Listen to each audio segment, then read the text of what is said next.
Baiklah, kali ini saya akan menceritakan tentang sejarah berdirinya Istana Baso Pagaruyung.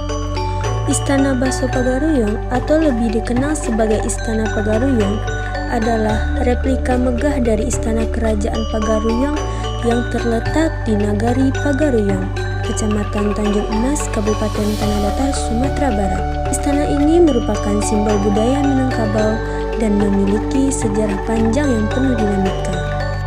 Istana Pagaruyung pertama kali dibangun pada abad ke-16 di Bukit Batu Patah sebagai pusat pemerintahan dan kebudayaan Kerajaan Pagaruyung.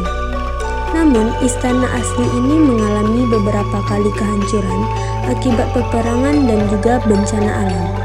Kerajaan adat Minangkabau yang berdiri sekitar abad ke-14 hingga ke-19, kerajaan ini dipercaya didirikan oleh seseorang keturunan Raja Majapahit yang bernama Aditya Warman sekitar tahun 1347. Ia memerintah wilayah Sumatera Barat dan mendirikan pusat kekuasaan di daerah yang sekarang disebut Pagaruyung di Kabupaten Tanah Datar. Aditya Warman membangun istana sebagai pusat pemerintahan dan tempat tinggal para raja.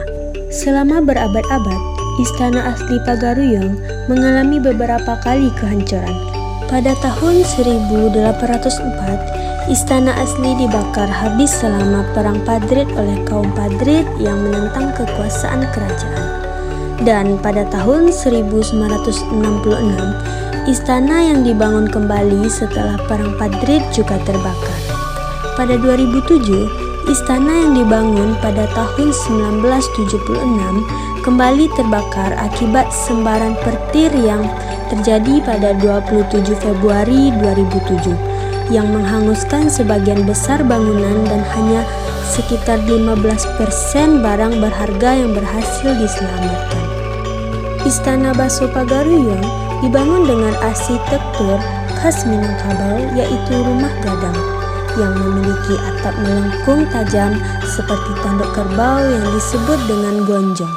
Bangunan ini memiliki 3 lantai dengan 72 tiang utama dan 11 ruangan besar di dalamnya.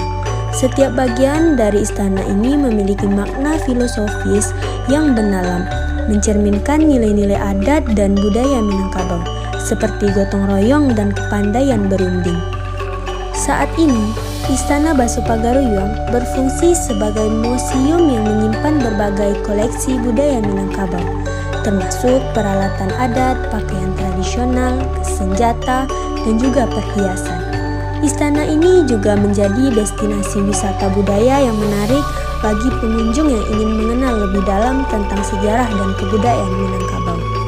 Dengan sejarah yang kaya dan arsitektur yang menawan, Istana Baso Pagaruyung bukan hanya sekedar bangunan, tetapi juga simbol kebanggaan dan juga identitas Minangkabau. Baiklah, sekian cerita dari saya.